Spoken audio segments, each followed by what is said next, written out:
کیا آپ ایک ایسی قوم کا تصور کر سکتے ہیں جس نے پانی کو خدا بنا لیا تھا؟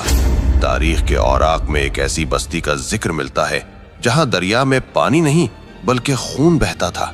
یہ اصحاب رس تھے، وہ قوم جس نے اپنی جنت جیسی وادی کو اپنے ہاتھوں سے جہنم بنا دیا۔ ان کے پاس سب کچھ تھا، سرسبز باغات، اونچے محلات اور ایک ایسا نہری نظام جو آج کے انجینئرز کو بھی حیران کر دے۔ لیکن ان کی بربادی کا سبب کوئی دشمن نہیں تھا بلکہ ایک درخت تھا۔ آج ہم اس قوم کی کہانی سنائیں گے جس نے اپنے نبی کو کنویں میں زندہ دفن کر دیا اور پھر بدلے میں اللہ نے ان کے پورے شہر کو پتھر کا بنا دیا۔ یہ حضرت عیسیٰ اور حضرت سلیمان علیہ السلام کے درمیانی دور کا واقعہ ہے، یا کچھ روایات میں اس سے بھی قدیم۔ یمن اور آذربائیجان کے علاقوں میں اصحاب رس بستے تھے۔ ان کے شہر کے بیچوں بیچ ایک عجیب و غریب درخت تھا، سنوبر، جسے وہ شاہ درخت کہتے تھے۔ روایات کہتی ہیں کہ یہ درخت اتنا عظیم الشان تھا کہ اس کی شاخیں بادلوں کو چھوتی تھیں، لیکن اس کی جڑیں پانی سے نہیں بلکہ لوگوں کی عقیدت سے سیراب ہوتی تھیں۔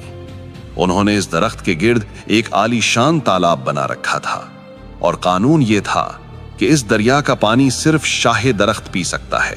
اگر کسی انسان نے اسے پیا تو اسے زندہ جلا دیا جائے گا۔ لوگ پیاسے مر جاتے مگر اس مقدس پانی کو ہاتھ لگانے کی جرت نہیں کرتے تھے۔ ہر سال ان کا ایک خاص تہوار ہوتا تھا۔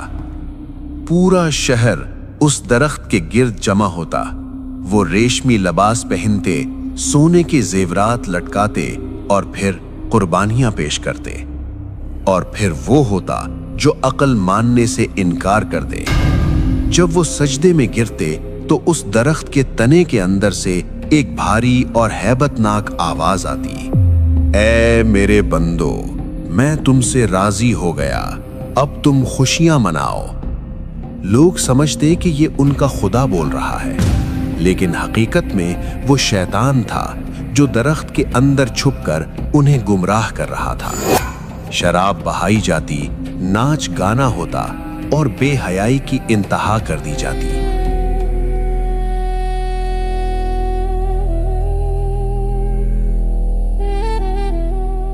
اس اندھیرے میں اللہ نے روشنی کی ایک کرن بھیجی۔ ایک نبی جن کا نام کچھ روایات میں حضرت حنظلہ بن صفوان علیہ السلام بتایا جاتا ہے، وہ اکیلے کھڑے ہوئے۔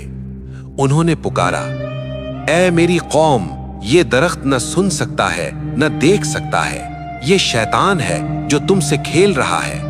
اس رب کی طرف آؤ جس نے یہ درخت بھی پیدا کیا اور تمہیں بھی۔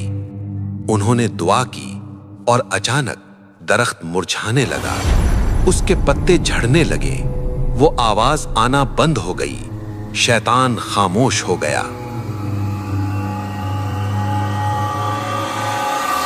جب لوگوں نے دیکھا کہ ان کا خدا درخت سوکھ رہا ہے، شاخیں ٹوٹ رہی ہیں اور وہ جادوئی آواز بند ہو گئی ہے، تو شہر میں کہرام مچ گیا۔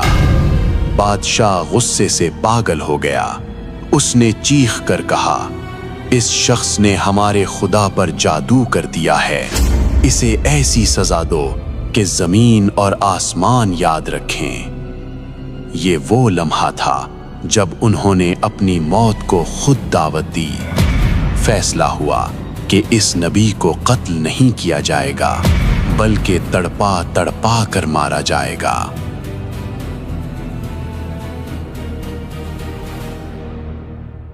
انہوں نے ایک گہرا کنواں کھودا، یا اسی دریا کے خشک حصے کو کنواں بنا دیا۔ حضرت حنظلہ علیہ السلام کو زندہ اس کنویں میں پھینک دیا گیا اور اوپر سے ایک بھاری پتھر رکھ کر کنویں کا منہ بند کر دیا گیا۔ ذرا تصور کریں، گھپ اندھیرا، سانس لینے کی جگہ نہیں، اور اوپر پوری قوم جشن منا رہی ہے۔ وہ لوگ کنویں کے گرد بیٹھ گئے اور نبی کی چیخیں سننے کا انتظار کرنے لگے۔ روایات کہتی ہیں کہ وہ اللہ کا نیک بندہ کنویں کی گہرائی سے پکارتا رہا، اے میرے رب، انہوں نے مجھے جھٹلایا، مجھے قید کیا تو ان سے میرا بدلہ لے۔ پھر آواز آنا بند ہو گئی، خاموشی چھا گئی۔ انہوں نے سمجھا کہ وہ جیت گئے ہیں۔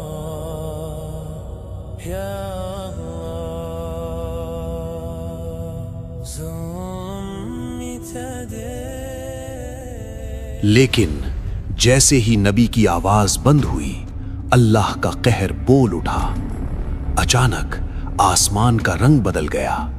پہلے سرخ آندھی چلی، پھر شدید کالی آندھی۔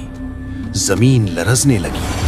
جس دریا کو وہ پوجتے تھے وہ ابلنے لگا۔ پانی گرم تارکول اور گندھک میں بدل گیا۔ آگ کا ایک طوفان آیا جس نے ہر زندہ چیز کو اپنی لپیٹ میں لے لیا۔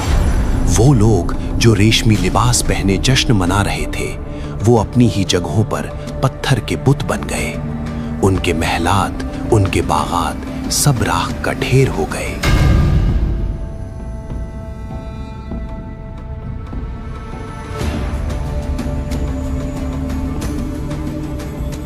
آج اس علاقے میں سوائے ویرانی اور کالے پتھروں کے کچھ باقی نہیں ہے۔